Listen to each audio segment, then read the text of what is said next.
Edmontosaurus, the great survivor of the dinosaur age. In the final million years of the age of dinosaurs, the world was a place of giants. It was a time dominated by the most famous predator ever to walk the earth, Tyrannosaurus rex. But in the shadow of this fearsome hunter, another creature thrived. Not a spectacular, bizarrely adorned oddity, but a dinosaur whose success was measured in its sheer, overwhelming numbers. This was the great survivor, the backbone of its ecosystem. This is the story of Edmontosaurus. With its distinctive, broad, duck-like beak, Edmontosaurus was one of the largest and most common of the hadrosaurs, a group of highly successful herbivorous dinosaurs. For millions of years, these magnificent animals formed vast herds, their movements shaping the landscape of late Cretaceous North America, much like the great bison or wildebeest herds of today. They were, in essence, the great grazers of their time, a walking food source for the era's apex predators. But to dismiss Edmontosaurus as merely dinosaur cattle is to miss one of paleontology's most fascinating stories. What anatomical secrets made this seemingly ordinary herbivore so incredibly successful?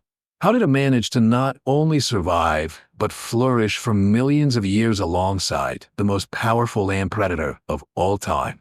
And what can its exceptionally preserved mummy fossils, some of the most incredible dinosaur remains ever found, tell us about the real appearance, biology, and ultimate fate of one of the very last dinosaurs to witness the end of their world?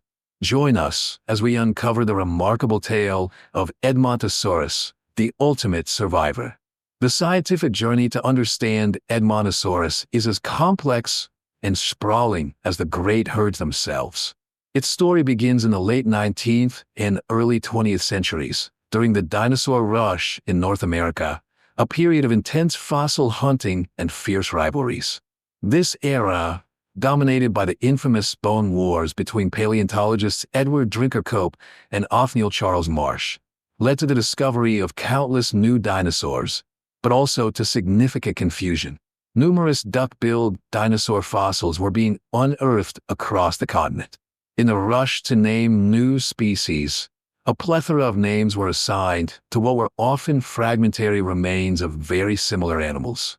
Names like Trachodon, Edmontosaurus, and Cretaceous cluttered the scientific literature, creating a taxonomic puzzle that would take paleontologists the better part of a century to untangle.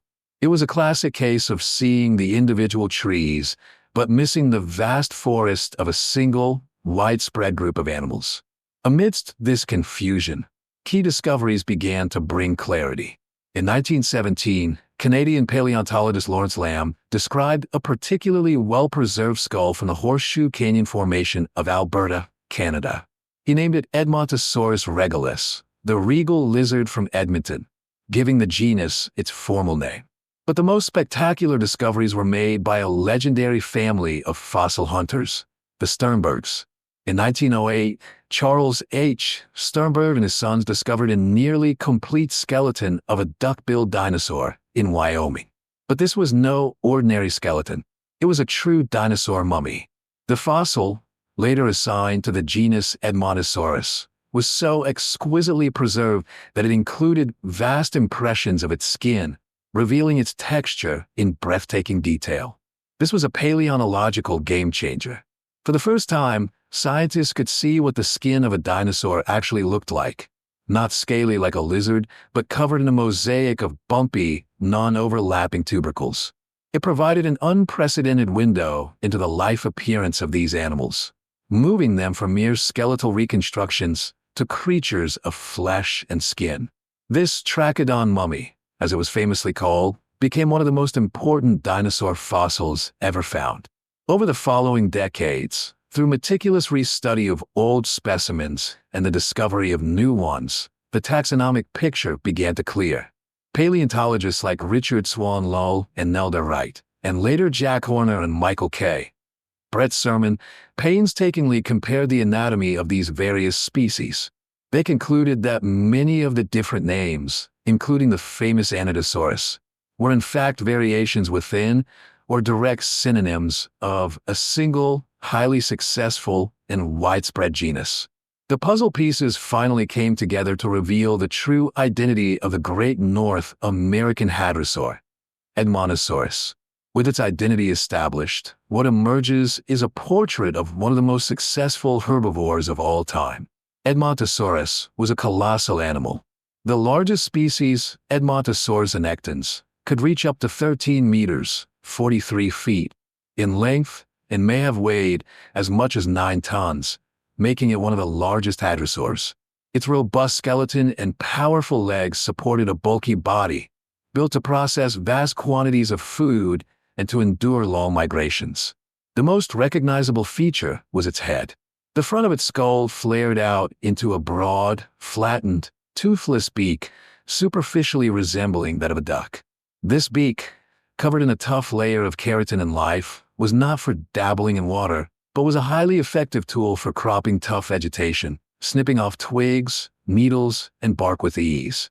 But the real powerhouse of its feeding apparatus lay further back, hidden in its cheeks. Here, Edmontosaurus possessed one of the most sophisticated dental systems ever to evolve, the dental battery. It had no teeth in the front, but its cheeks were packed with hundreds, sometimes over 1,000, of small, diamond-shaped teeth fused together into large grinding plates. As the teeth at the surface wore down from grinding tough plant material, new teeth from below would continuously erupt to replace them, creating a perpetually sharp and efficient grinding surface. This was a Cretaceous food processor, capable of pulverizing even the most fibrous of plants, like conifers, giving Edmontosaurus a significant dietary advantage. This incredible feeding efficiency fueled a lifestyle defined by herding and migration. The fossil record for Edmontosaurus is astonishing, not just for its mummies, but for its massive bone beds.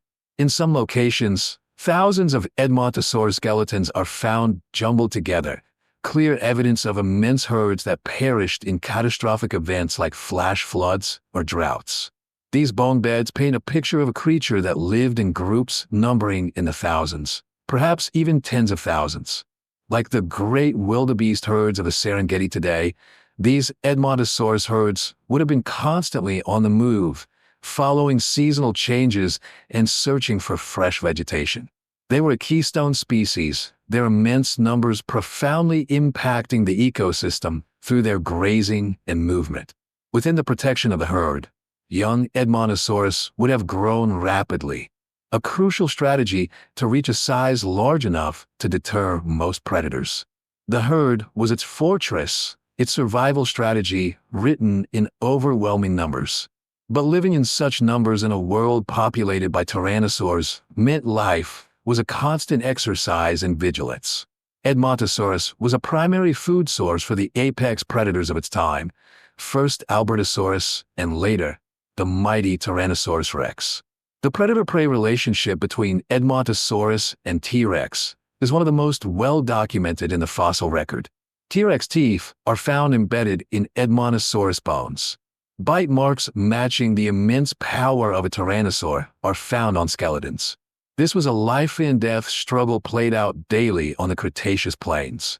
But Edmontosaurus was not a helpless victim. It was a powerful animal, capable of running on its 2 strong hind legs at considerable speeds to escape danger. And we have incredible fossil evidence that sometimes the prey fought back, or at least survived. Paleontologists have discovered Edmontosaurus tail vertebrae with heel bite marks from T-Rex. The bones show that the Tyrannosaur took a huge bite out of the Edmontosaurus's tail, but the wound healed, meaning the Hadrosaur escaped and lived for months or even years longer. This single fossil tells a dramatic story of a desperate chase, a narrow escape, and the incredible resilience of this great survivor. Even for a dinosaur as well known as Edmontosaurus, the 21st century has brought discoveries so remarkable they have forced us to once again redraw this iconic animal. The key, as it has so often been with this dinosaur, lies in exceptionally preserved mummy fossils. For over a century, Edmontosaurus was depicted as a flat-headed hadrosaur, lacking the ornate, hollow, bony crests of its relatives like Parasaurolophus. But a specimen nicknamed Dakota, an adolescent Edmontosaurus mummy found in North Dakota, revealed a stunning surprise. Preserved with the fossil skin and bones was the impression of a crest, but one made entirely of soft tissue. Edmontosaurus, it turns out, had a fleshy rooster-like comb or coxcomb on the top of its head. This discovery was revolutionary. It proved that even flat-headed dinosaurs could have elaborate display structures that simply wouldn't fossilize under normal conditions. This soft crest was likely used for visual display, for species recognition, or to attract mates. It opens up a whole new dimension to Hadrosaur appearance and behavior, suggesting a world far more colorful and visually complex than we ever imagined from bones alone. The Dakota specimen and other mummies continue to provide unparalleled insights. Using advanced CT scanning, scientists can digitally see inside the rock, mapping out preserved ligaments, tendons, and skin in 3 dimensions without destroying the fossil. This has allowed for much more accurate calculations of muscle mass, confirming the power of its hind legs and tail. The incredibly detailed skin impressions, showing patterns of scales varying in size across the body, allow for reconstructions of a detail and accuracy that is simply impossible for most other dinosaurs. We can see, in essence, the exact texture of an animal that has been extinct for 66 million years. Modern biomechanical models, fueled by this wealth of data, have also refined our understanding of its locomotion. While primarily quadrupedal for walking and grazing, its anatomy confirms it could seamlessly shift to a powerful bipedal run to escape predators, likely reaching speeds of up to 45 kilometers per hour, 28 miles per hour. Even their communication is being re-examined. While lacking a hollow crest for booming calls, their complex nasal passages may have allowed them to produce a variety of vocalizations, essential for coordinating their vast herds.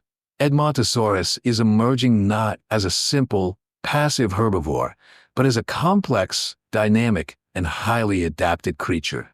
Edmontosaurus has already taught us so much, but many questions still remain. As technology advances and new fossils are unearthed, the future of research promises to bring the world of this great survivor into even sharper focus, particularly its role in the dramatic final act of the dinosaur era. The search for more mummy fossils is always a top priority. Each new exceptionally preserved specimen is a biological treasure trove. Future finds could reveal new soft tissue structures, provide direct evidence of coloration through preserved melanosums, or even contain fossilized internal organs, offering direct insights into their physiology, digestion, and respiratory system. The potential to understand the biology of a dinosaur at the level of a modern animal is tantalizingly close with Edmontosaurus. A deeper understanding of their herding behavior and social structure is another key frontier. Detailed analysis of the massive bone beds, examining the age distribution and health of the individuals, can help us model their population dynamics. Were these herds migratory, moving between specific nesting and feeding grounds? Did they have complex social hierarchies? The study of vast fossil trackway sites, if found, could provide a direct snapshot of a herd on the move, revealing their spacing, speed, and group structure. Perhaps most importantly, Edmontosaurus is a key player in understanding the KPG extinction event itself. As one of the most common dinosaurs living right up to the very end, its fossils provide a high-resolution record of the final moments of the dinosaur age. By studying Edmontosaurus populations in the rock layers just below the extinction boundary, scientists can look for signs of stress. Were their populations already in decline due to environmental changes like volcanism and sea level shifts, or were they thriving right up until the asteroid impact delivered the final, devastating blow? Advanced geochemical techniques will be crucial here. By analyzing the isotopic composition of their teeth from different rock layers, scientists can track changes in their diet, water sources, and environment with incredible precision. The dense dental batteries of Edmontosaurus provide a near-continuous record, making them perfect subjects for this kind of high-detail analysis. The teeth of the last Edmontosaurus to ever live could hold the chemical secrets of their world's collapse.